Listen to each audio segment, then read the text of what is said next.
What's up, guys? Welcome to episode 2, vlog number 2 of my metatarsal stress fracture. The recovery, the rehab, the running the half marathon, hopefully here in October. So it's been, Monday, Tuesday, 5 days since I've been in the boot. I currently don't even have it on right now. I try to take the boot off in the afternoon. I'm trying to make sure that, it's just the metatarsal, the pounding. So if I'm going to be sitting a lot, I'm going to take it off because I want to make sure my foot, I can still work on the flexion of the ankle, keeping the ankle strong. So that way when I actually get out of the boot completely, I'm not starting and learning how to walk again, and I got to work on ankle stability and whatnot. So I take the boot off when I'm going to be resting throughout the day and really kind of work on the flexion while I'm progressing in my rehab for this half marathon and whatnot. So what I wanted to talk about anyway today was it's day 5. It's honestly, my foot's feeling a lot better. I can still feel it just a little bit. It's still swollen just a little, but just the 5 days of being off of it and not running and the impact of even walking has made a tremendous difference in my foot already. I can just tell. I can walk right now without the boot and not be in pain, so that's definitely a plus. So we're definitely headed in the right direction on that. And like I said, I take it off, I move my foot around. We're strengthening it up while we're still rehabbing and being in the boot. The boot there is just to help protect it on longer walks or longer time up on my feet, is just to protect it. So anyway, so what I want to talk about today more was the symptoms of the stress fracture and exactly how, what happened, how I knew. So yesterday, it was 2 weeks ago that I actually was running and felt the pain. And honestly, it wasn't a pinpoint pain. It's not like I knew exactly what metatarsal or where the pain was on my foot. All I knew was that there was a pain in my foot, in the lower part of my foot. It just felt like right below the toes was really big.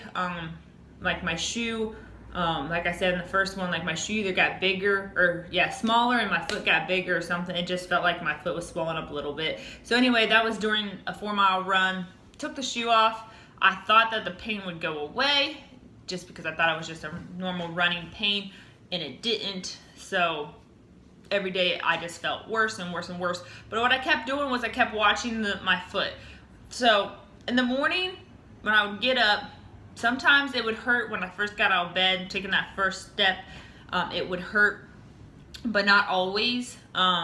It was just something that gradually over the course of the day, it just got worse and worse and worse.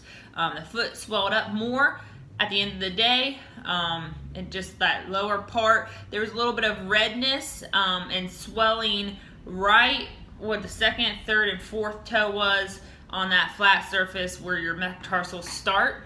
There was a little bit of swelling there, and I just kept an eye on it.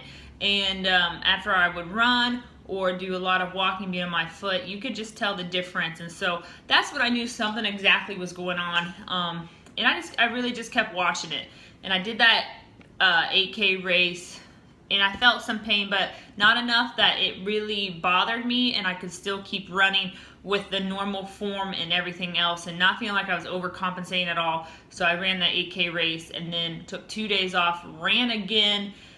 And that's when I really knew that there was something going on. I think I ran like 5.5 miles, and I couldn't run. It was just slow pace for me. I wanted to go faster, but I couldn't. It was just really, really slow. So I knew something was going on, and that's when I took the rest of that week off, kept an eye on the foot, and the foot I didn't even run, and just the walking was swelling it. I was pushing. And so I would push on my metatarsals because I was doing a lot of research, and they said, if you push on one of the metatarsals and you got a lot of pain, that means that there's something going on, obviously. But you can really pinpoint the pain by pressing. Now, for me, it's hard to actually put a lot, to to put pain on yourself. Like, it's hard to push hard enough to feel pain because you're doing it to yourself and you know that there's something going on. So it's better if you could have somebody do that for you. But I would try to do it anyway, and I could feel pain. I thought it was the third metatarsal, but your second and third metatarsal is kind of, they're right next to each other. So it could have been, the doctor pinpointed it to the second metatarsal. But anyway, so there's going to be a picture up above here in the corner. And it's going to kind of show you what my foot looked like, the difference between my 2 feet. It's not that noticeable because it's not like it's a complete broken bone. So it's not like my foot was like swelled up like you could just instantly tell. You had to kind of just keep an eye on it, and you really had to just watch it. I would measure my foot, like I'd actually use the tape measure and measure it and compare it to the other one, just because it was more of a mental thing. Like, I knew something was going on, but I wanted something to be definite. So I was measuring, and the foot was like 1/4 of an inch bigger or 1/2 an inch bigger, which is a big deal. Your feet, should be roughly about the same size. But anyway, I would measure, and so in the picture, you might not see the big difference. It's the right foot, but I could tell a difference, and I knew that there was still something going on. So anyway, I ran the 5K race. Anyways, when I knew I shouldn't have, warmed up. I'm telling you, it was brutal. The warm-up was. I mean, it was just hard to push off. So I did the race anyway. I started the race, I should say. I started it. Gosh, I thought we were running super fast. Like, it felt faster than the 8K race. And like, during the race, I even told my brother, I said, man, this first mile is going to be like 6 minutes. And I was staying with him, and he had told me before the race that he was going to take it easy. And so I joked with him and said, I thought you were going to take it easy. And he's like, I am. And I was like, well, shoot, if you're taking it easy, this is super fast. Well, I'm thinking it's super fast. And so when the first mile came, and it was about the same speed as the 8K race. Now, granted, this is a 5K race I'm running. I knew that I just couldn't give it everything I had, because that felt like we were going 6 minutes when I think it was 6:47 was my first mile. I knew instantly then that there was something going on, that I couldn't give it my all, and I was probably going to do more damage. So I made it. So anyway, first mile came. Second mile, I was like, I'm going to try to pick it up and see what I can do, see what happens. So I picked it up. I thought I picked it up. I thought I picked up the pace, but it actually, I came around 6:58, I believe. Anyway, so 10 seconds slower than the first mile, and I thought it was faster, and it wasn't. So that's when I was like, cutting it. So I cut it down, or I shut it down, dropped out of the race just because my left calf started to hurt because I'm overcompensating. I could have done more. I could have broken the bone completely, and so I just shut it down. And I had already made an appointment to see the doctor Monday, so I was like, just shutting it down. We're going to just go see the doctor, get it confirmed of what I believe is what it is, and start rehabbing and get set and start resting, just getting back to being able to run normal without anything in my head. Mindset, your mindset's key when you're trying to run, but anything mindset related or doing any more damage or hurting something else. So we shut it down. Saw the doctor on Monday. Then following Monday, that's when he confirmed it. I will show you my x-ray. The x-ray picture is going to be right here to show, and I'm going to draw that little circle where the stress fracture is. And you can kind of see it's really small, because remember, stress fractures break from the inside out. So it looks really small. The doctor told me if I would have kept running on it, I would have broken the bone completely, meaning that I would have been out way past this half marathon coming up in October. Would definitely not be even on the calendar for me. So we caught it early. We're rehabbing. So I wanted to go over the symptoms a little bit more with you guys. So that's exactly how my symptoms went. Granted, that wasn't even 2 weeks before I saw the doctor. A lot of people will just keep running on it.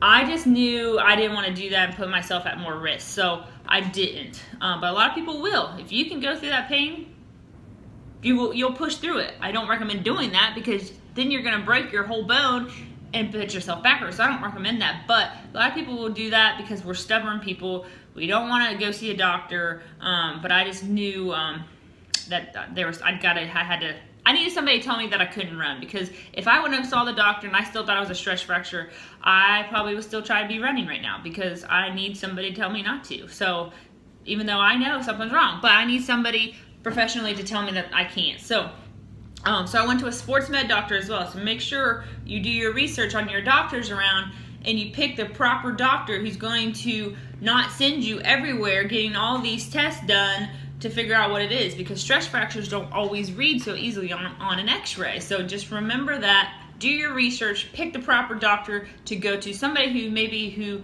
has some experience with stress fractures or with runners if you are running and you do deal with a stress fracture pain and whatnot. So just make sure that you do your research.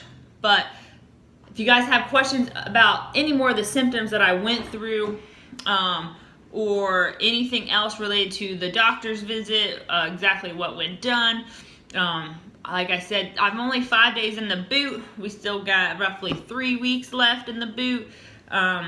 So I think I'm going to be really good set in 3 weeks and be able to slowly get back to doing some more running and jogging and getting ready for that half marathon. So real quick though, before I go, I want to do a little plug, guys. I want you guys to realize that eating healthy doesn't have to be crappy. It doesn't have to be boring, and it doesn't have to be not good. I want to show you this. So it might look like, actually that might not look very good, or it might look delicious. But this right here, this is my famous protein pudding that I make at least once a day. But you can see how rich this is. Oh, how thick it is. Like it barely comes off the spoon. Look at this. Let's do this. Slow motion.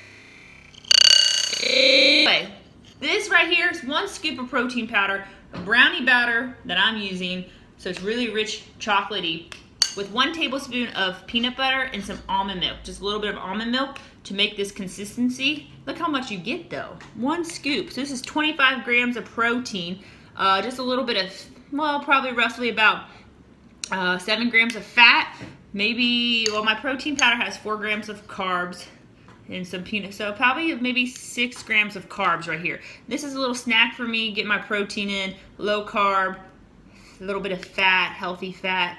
Oh, I'm telling you guys, eating healthy doesn't have to be crappy. So that's my little plug. It was sitting here. I couldn't resist to share that with you guys. So anyway, so this is vlog number 2. If you guys have any questions, next time we are going to talk about more of the cardio that I'm going to be doing in the endurance training while in the boot and not being able to run or do any impact work. So remember to subscribe to the channel, like this video if you like it.